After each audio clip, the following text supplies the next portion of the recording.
Muito bem, amigos do Notícias Agrícolas, de volta com vocês, agora para voltar mais uma vez a falarmos de inovação. Vamos falar de tecnologia de aplicação, só que desta vez nós vamos falar de aplicação de avião, tecnologia de aplicação aérea em baixo volume. Essa é a novidade que está possibilitando que se faça aplicações com mais volumes, digamos, de caudas, né? Mas de uma maneira muito mais eficiente. Vamos falar também dessa nova tecnologia que está propiciando essa alternativa, que é a tecnologia IOP, de uma empresa paraguaia chamada Impasa. Falar em Paraguai, nós vamos para dentro do Paraguai agora, vamos lá em La Paloma, falar com o consultor, o engenheiro agrônomo e mestre em solos, o Edenilson Davi, que atende lá no Paraguai cerca de 20 mil hectares e virou um fã dessa aplicação em baixo volume com essa tecnologia. Edenilson, muito boa tarde, seja bem-vindo ao Notícias Agrícolas. Boa tarde, João. Muito obrigado pelo convite, é uma satisfação muito grande para nós poder participar com vocês aí ao vivo. Muito bem, a gente fala de aplicação em baixo volume, vamos dizer que isso não seja uma grande novidade, mas ela está se transformando numa viabilidade por causa dessa inovação do IOP aí. Agora, é importante a gente destacar o exemplo do Edenilson, porque o Paraguai tem um problema, né? Ele tem uma pressão muito alta dos insetos, das pragas, sobre as lavouras de soja, principalmente porque no Paraguai ainda se pratica soja em cima de soja, né? A safrinha de soja, o que aumenta, né, a pressão das pragas e doenças. O Edenilson sabe muito bem disso e, como é o nosso assunto, essa tecnologia de baixo volume na aplicação, seja terrestre como aérea, ela veio facilitar a vida dos produtores. Correto, Edenilson? É exatamente isso, João. Como a gente tem esse desafio, que é um pouco mais acentuado do que outras regiões da América do Sul, nós precisamos buscar mais ferramentas para poder efetivar melhor os nossos controles de pragas e doenças, né? Então, juntamente com a Impasa, o IOP e o professor Alan, a gente constituiu algumas ferramentas aqui que, graças a Deus, têm dado muito resultado. Esse professor Alan que você citou aí é um professor norte-americano que é especialista ou trouxe essa inovação da aplicação em baixo volume, não é isso, Edenilson? Exatamente, João. Nós temos dois cenários aqui que, no meu ponto de vista, são uma nova era, né? A era antes do Alan e a era após o Alan, que trouxe ideias totalmente inovadoras para nós, novos conceitos, novas formas de entender a aplicação de fitossanitários. Bom, para mim que sou leigo, né, pelo que pouco que eu vi de aplicação aérea, o maior problema, né, quer dizer, claro, o avião vai e volta, aquela coisa de perder tempo de abastecimento, o tanque não é muito grande, e aí o produtor, para ganhar ou para otimizar a aplicação, acaba agregando, fazendo uma cauda grossa, ou seja, põe ingredientes, vira uma pasta ali, quer que o bico dê conta, né? Basicamente o problema é esse, né, Ednilson? Mais ou menos isso, João, como você mesmo descreveu. A gente está numa fase em que a tecnologia ela veio num encontro que muitas vezes a nossa instrução ou a nossa capacidade de campo não está compatível com algumas tecnologias. Então, a gente está precisando inovar isso e proporcionar uma metodologia mais eficiente e adequada para esses preparos, né, de produtos fitossanitários, né? A gente precisa melhorar muito essa questão de misturas, de qualidade de preparo das nossas caudas. Sim. Bom, vamos dizer assim que, para quem não sabe, isso é uma novidade, mas para quem já está trabalhando muito com essa aplicação aérea, nós estamos falando de melhorar e superar essa dificuldade da pasta, vamos chamar assim, né? Essa cauda grossa. Nos dê exemplos, Ednilson, como você pratica aí, como era e como ficou. Bem, por exemplo, anteriormente nós tínhamos muita dificuldade. Quando a gente prepara uma cauda para uma aplicação aérea, você tem um pré-misturador, que ele tem o volume limitado de adicionar água. E nesse volume limitado, você precisa adicionar todos os agroquímicos.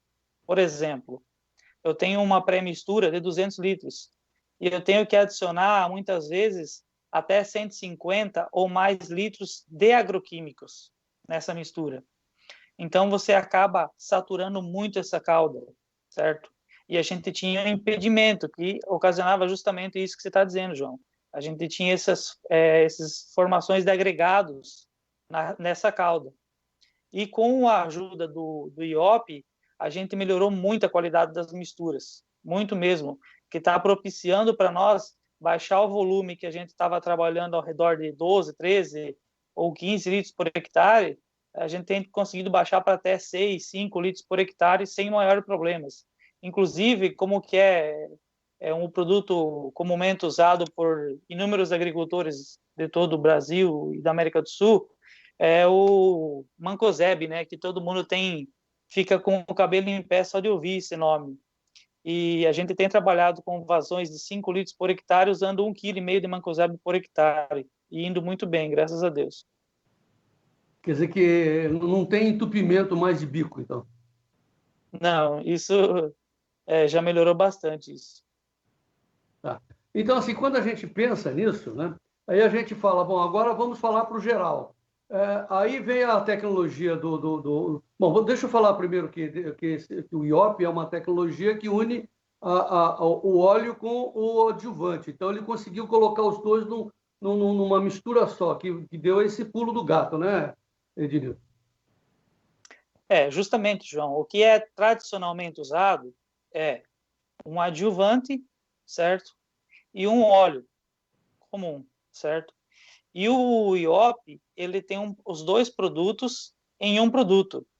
Então, quando você faz a dissolução desse IOP na sua calda, na sua água, ele emulsiona toda essa calda de uma maneira muito mais rápida e efetiva, possibilitando assim com que os demais produtos fitossanitários que você vem agregar nessa calda, essa calda já está previamente preparada. E a homogeneidade dessa mistura posterior é muito mais fácil e muito mais homogênea. E atinge o alvo mais diretamente, né, Ednilson? Aí é um momento posterior. Quando você tem, primeiramente, uma calda de boa qualidade, essa calda te oferece segurança para você poder conseguir alcançar o teu objetivo, que é transferir essa partícula ou essa gota do tanque do avião, que vai passar pela bomba, pelo fluxômetro, vai sair pelo bico e vai percorrer uma distância de 3 até 12 metros, de acordo com a metodologia de aplicação usada, até o teu alvo, que seja uma lagarta, um percevejo, ou você quer controlar a ferrugem, né? Você quer fazer um manejo preventivo ou curativo, e assim por diante, mas esse é o caminho. O nosso editor, o Renan, está com umas fotos que você enviou aí do Paraguai. O Renan, você já pode exibi-las? Que tem duas fotos que me chamam muita atenção. A primeira são os bicos, né, que você fotografou, e a segunda é a cauda atingindo o alvo. Me fale sobre essas duas fotos enquanto o Renan põe aí no ar, por favor. Não, Então, pode vamos falar, lá. Dino.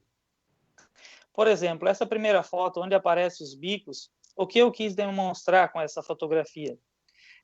Aí está ilustrado os componentes de aplicação, basicamente, com exceção do tanque, né? Mas aí você tem o sistema de bomba, que é a turbina eólica, certo? Aí você tem, na sequência, um fluxômetro, certo? Que é o que vai determinar que a sua taxa de aplicação seja exatamente igual em todos os pontos da sua lavoura, certo? Mesmo que você esteja no início de um tiro do avião, onde que a velocidade é 20% maior do que um final do tiro, quando que ele está num ponto mais elevado da lavoura, esse equipamento garante essa uniformidade da aplicação. E, posterior a isso, vai para as barras, onde que é os bicos, onde está posicionado, que são esses instrumentos amarelos, né? E a gente faz aí a dimensão da vazão, e do tamanho de gota, né? Onde a gente atribui as variações de tamanho de gota, ó, variando o ângulo e o tamanho dos bicos. Aí a gente já pode, não sei se o Renan já pode exibir as folhas, e as gotas atingindo a folha. Me fale um pouco sobre isso. Então, João, como consequência de tudo isso, quando você tem uma cauda homogênea, de boa qualidade, que ela te oferece permanência dessa gota no ambiente, ela vai atingir o alvo que dá da saída da barra do avião até o alvo biológico, no caso a planta da soja, do milho, do trigo, ou a cultura que seja, e essa gota, quando ela está protegida e muito bem distribuída nessa superfície, ela dá maior residualidade. Então, hoje, a gente tem convicção e segurança de que essa nova tecnologia nos trouxe maior residualidade dos produtos, certo? Coisa que anteriormente... Sim, pois não, pode completar, por gentileza. Coisa que anteriormente nós não tínhamos, certo? Então, esses benefícios a gente conseguiu alcançar graças a essa ferramenta, né? Essa nova tecnologia. Por que você fala gota protegida? O que significa isso? Bem, você pode formar uma gota, João, apenas com água, certo? Mas essa gota, quando ela é água, ela evapora numa fração de segundos. Quando você tem uma aplicação na sua lavoura, que você tem temperaturas elevadas, próximo a 30 graus, umidade relativa baixa, certo? Muitas vezes, se você não tem uma gota protegida, essa gota pode sair da barra de pulverização do avião e antes mesmo dela alcançar o alvo biológico, ela já evaporou. Então, o produto que o agricultor pagou caro lá na cooperativa, lá na empresa que ele comprou os insumos, ele não está tendo uso por conta disso, certo? Isso é ainda praticado bastante, infelizmente. E graças a essas novas ferramentas, a gente está conseguindo quebrar esse novo conceito. O Renan também já pode colocar as demais fotos que você mandou, que são imagens muito bonitas de aplicação aérea aí no Paraguai. Essa é a região norte do Paraguai, né, Evelino? Isso, exatamente. Região norte, fronteiriça com o Mato Grosso do Sul, próximo a Eldorado, Mundo Novo, Naviraí. É uma região de Canindeyú, não é isso? Exatamente, o departamento de Canindeyú. Muito bem. Então, assim, agora vamos falar dessa nova concepção, né, que o Alan, esse americano, está passando para o mundo todo, né, que é essa tecnologia de baixa vazão. Nos explique isso, ou seja, me compare o que era antes e o que está sendo agora, e se você tiver números para me passar, é melhor ainda. Bem, vamos lá. Por exemplo, anteriormente, nós estávamos trabalhando com uma faixa de taxa de aplicação de 80 a 120 litros por hectare, certo? Aonde que nós tínhamos nessa cauda 2% de produto mais óleo, falando em pulverização terrestre, certo? Pulverização aérea, nós estávamos trabalhando com vazões ao redor de 15 litros por hectare e trabalhando com uma concentração de cauda de 6, 7, 5% da cauda, de produtos mais óleo, certo? Essa inovação trouxe para nós o benefício de poder otimizar os nossos custos, aumentar o nosso rendimento operacional, aumentar a residualidade dos produtos, certo?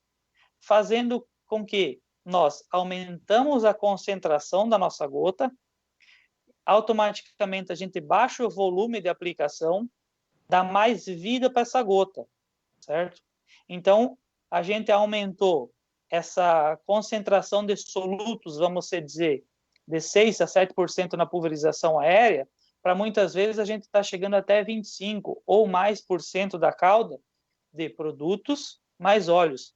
Isso quer dizer que o poder de evaporação dessa gota é muito menor. A gente tem um controle mais efetivo dessa gota. A gente tem uma garantia que ela vai sair da barra de pulverização, percorrer o caminho dela até o alvo biológico e assim permanecer por vários dias, né? Ou até semanas, como é o caso, a gente já teve experiência de observar aplicações. A primeira aplicação de fungicida na soja, que a gente usa mancozeb aqui, permanecer até a terceira aplicação. Estamos falando com o consultor engenheiro agrônomo Edenilson Davi, que dá assistência técnica às lavouras do norte do Paraguai, e está nos falando sobre essa inovação, né, essa nova forma de aplicação, tanto terrestre quanto aérea, usando baixo volume e essa tecnologia IO. Edenilson, tudo que você falou agora nota 1000, né? Porque quem entende deve estar absorvendo muito bem as suas experiências. Agora, nos fale para o produtor que não tem conhecimento do que você está dizendo, assim, como eu também, não sou produtor, mas, enfim, sou leigo, interessado no assunto. É possível você mensurar, tipo, ganhos de redução de custos, ganhos de produtividade, ganhos de tempo de operação? Você tem esses dados? Claro que sim, João. Hoje a gente tem o desempenho das máquinas aumentados depende muito da região, certo? E da topografia dessa região. Como a gente está numa região muito heterogênea, vamos dizer assim, a gente tem muitas variações, mas, de uma maneira geral, você aumenta pelo menos no mínimo 20%, o rendimento de uma máquina, reduzindo o volume dela, certo? Você tem um aumento da eficiência da aplicação em pelo menos 30%, tá? E você tem, no mínimo, um aumento de produtividade na ordem de 6% dessas lavouras, sem sombra de dúvida, ocasionado pela maior eficiência das aplicações. Então, posso repetir aqui, então, 20% de redução da utilização da máquina com o baixo volume e que dá um resultado de 6% no ganho da produtividade geral. Então, vamos fazer uma comparação, eu tenho 1.000 hectares, eu vou ganhar 6% a mais em sacas de soja? Eu tenho um exemplo aqui de um produtor, João, que a gente conseguiu no primeiro ano de trabalho aumentar até mais do que isso, trabalhando especificamente a aplicação. Nossa, porque assim, isso é muito difícil de se mensurar, né? Mas a doença e a praga, elas são vilões silenciosos, certo? E eles roubam a produtividade da gente muito pesada esse sequestro de produção. Eu diria assim para você, Denilson, eu estou há muito tempo acompanhando, noticiando os avanços da agricultura, e eu fico muito feliz quando a gente se depara com uma quebra de paradigma, quando a gente se depara com uma inovação que propicia um aumento de produção, que facilita a vida das pessoas, dos produtores, e que aumenta a produtividade. E esse é o caso que eu estou vivenciando agora, estou muito feliz em saber disso. Certamente nós vamos trabalhar junto com a Impasa para que mais produtores tomem conhecimento dessa inovação e nós vamos trazer mais e mais informações. Enfim, estou também muito satisfeito em te conhecer com as suas informações aqui ao Notícias Agrícolas, e a gente costuma encerrar as nossas participações, Ednilson, dando um espaço para que o entrevistado se dirija aos telespectadores ou a quem você quiser se dirigir, passando o seu recado. O que você tem a dizer, então, para os nossos ouvintes, para encerrar? Bem, João, bom, primeiramente a gente fica muito agradecido em meu nome, a empresa que eu defendo aqui no Paraguai, que é a empresa Trixin, que é uma empresa familiar que tem produção agrícola também, certo? E a minha mensagem com isso, João, é que, graças a Deus, a gente tem essa nova ferramenta. Essa ferramenta hoje, ela é indispensável e nós precisamos promovê-la ainda mais, porque, diferentemente do Brasil hoje, por exemplo, nossa situação aqui é uma situação muito mais delicada do ponto de vista de rentabilidade do negócio na produção agrícola, certo? Está bastante limitado os ganhos aqui, João, por conta de vários fatores, como você conhece. Então, nós precisamos, dependemos de melhorar o uso das nossas ferramentas e diminuir o nosso custo de produção para promover o ganho para o produtor. A gente precisa salvar o agricultor. Temos que dar longevidade para o negócio. E depende muito de tecnologias como essa, né? A minha família é produtora em Santa Catarina, meus avós foram produtores, e isso está no nosso sangue, né, João? Então, a gente defende a agricultura, o agronegócio, em primeiro lugar, como tudo. Eu fico muito feliz, porque é nos pequenos detalhes que a gente está avançando, viu, Diniz? Muito obrigado pela sua colaboração, um grande abraço, todo o meu carinho para o nosso povo do Paraguai, que dá muita audiência para a gente aqui no Notícias Agrícolas, e junto com os brasileiros a gente quer avançar para a paz e a prosperidade de todos os povos. Muito obrigado, Edenilson Davi, volte sempre aqui ao Notícias Agrícolas. Foi um prazer, João, um abraço, fiquem com Deus, e a gente vai estar em contato. Muito bom. Muito obrigado. Até a próxima. Até. Muito bem, amigos do Notícias Agrícolas. Foi mais uma entrevista sobre inovação e a gente quer, como a gente está dizendo aqui, trazer mais informações desse tipo para que o senhor e a senhora continuem sendo os produtores rurais mais bem informados do meu Brasil. Continuamos atentos, estamos de plantão, acompanhando a política, acompanhando a economia e principalmente acompanhando as inovações. Voltamos já, vamos em frente. Viva o Brasil e o Paraguai!